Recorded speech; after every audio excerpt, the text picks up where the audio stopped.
Hello everyone, once again from my workshop. Bit cold up here, but never mind. I don't mind that, so I can have a chance just to have a chat with you. My projects are at standstill at the moment, but I can still have time away from the house and Jen, and she from me, to have a quiet place in which to have a chat with you all today. I am in no ways a public speaker in the true sense of the word, but I can, in my own way, speak and perhaps challenge you in these uncertain times. My own area of expertise, if you like, is giving small talks like the all-age section of services, and usually make use of PowerPoints or practical objects, as I did on my last talk. If you remember, I brought along this, my late Uncle Peter's ceremonial naval sword. Well, today I'd like to introduce you to Uncle Peter's grandfather, William Henry Moore, my great-grandfather. You'll see him in the family photograph together with my great-grandmother and their 7 children. William is in his Coast Guard uniform, having joined the Navy as a boy at 14. When the Navy split, he chose the Coast Guards and was stationed in Northern Ireland, where my grandmother was born. He also was stationed at Great Yarmouth, believe it or not, and Hastings. Well, the First World War was at an end, but after one stormy night on the 15th of April 1919, he entered an unmanned German U-boat, U-118, after it ended up on Hastings Beach.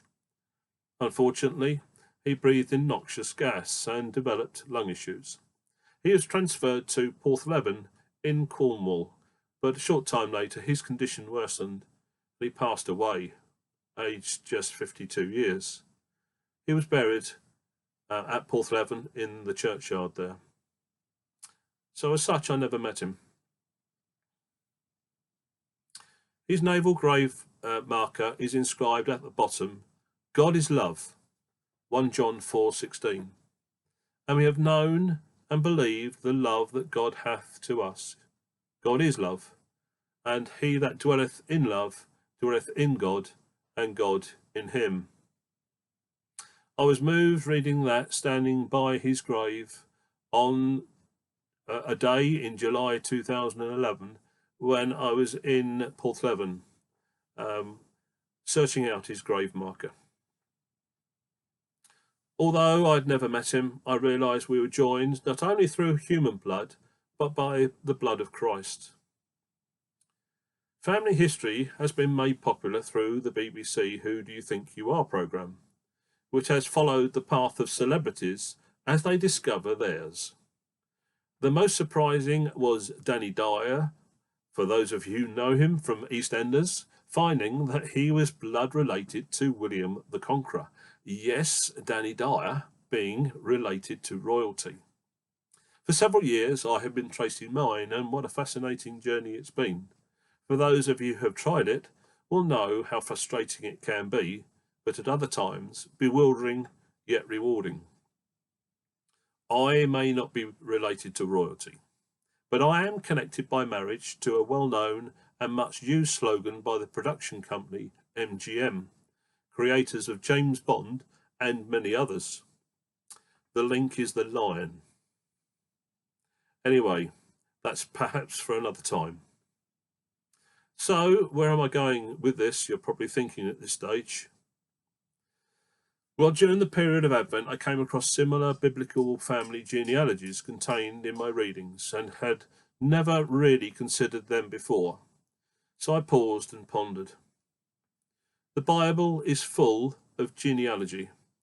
There is over 20 of them, and many of us either skim these sections or totally ignore them altogether.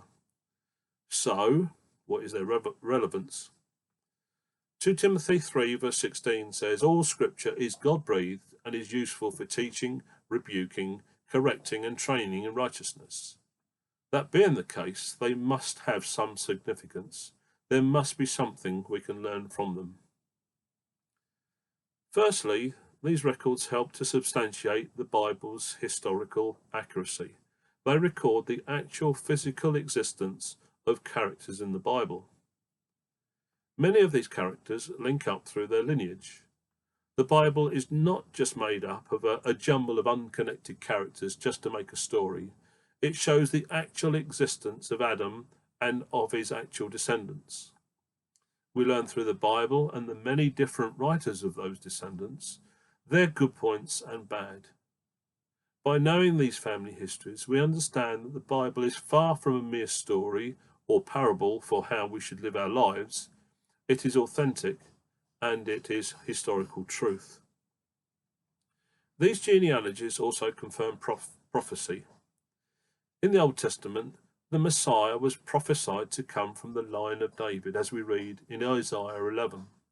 A shoot will come up from the stump of Jesse, who was David's father. From his roots a branch will bear fruit. Then in the New Testament, we see this confirmed by the lineage as described in Matthew 1, verses 1 to 17, and also Luke 3, verses 23 to 28. Without these, we would not see how Jesus was the fulfillment and confirmation of these prophecies. There's nothing detached about the individuals listed. They show that God was involved. They are mentioned by name. They are real people with real histories and real futures. We see how God used people who are not actually from God's chosen people, the Jewish family. We see in Matthew 1, verse 5, Rahab. She is likely to be the prostitute who shielded the spies in Jericho that we read about in Joshua 2, and Ruth the Moabite we read about in the book of Ruth. They were both Gentiles who God used and had an important part to play in the lineage of Jesus. So we see through the genealogy that God used a real mixture of people to fulfill the promise made and fulfilled when the angel Gabriel appeared to Mary. Do not be afraid, Mary. You have found favour with God. You will be with child and give birth to a son, and you are to give him the name Jesus. He will be great and will be called the Son of the Most High. The Lord will give him the throne of his father David, and will reign over the house of Jacob forever. His kingdom will never end. Without the genealogy, that declaration would have no meaning. So if God cared for and had a plan for such a mixed bunch of people, surely he can do likewise for the same mixed bunch of people here on earth. Jeremiah 29 verse 11 says, "For I know the plans I have for you, declares the Lord, plans to prosper you, not to harm you, plans to give you hope and a future." As we face the reality of this period of continued uncertainty, let us realise, like those in these lists, we are all part of God's plan. I pray that Psalm 11 will give you all confidence as we face the coming year in the knowledge that we have a God who cares for us. Whoever dwells in the shelter of the Most High will rest in the shadow of the Almighty. I will say of the Lord, He is my refuge and my fortress, my God in whom I trust. Surely he will save you from the fowler's snare and from the deadly pestilence.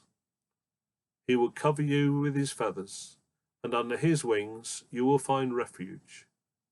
His faithfulness will be your shield and rampart. You will not fear the terror of night, nor the arrow that flies by day, nor the pestilence that stalks in darkness, nor the plague that destroys at midday. I do hope the next time you come across a genealogy, you may be encouraged just to stop for a minute and read aloud these names, and remember just how important these people are in the integral part of God's plan for each and every one of us. And for those who are doing their own family history research, happy hunting.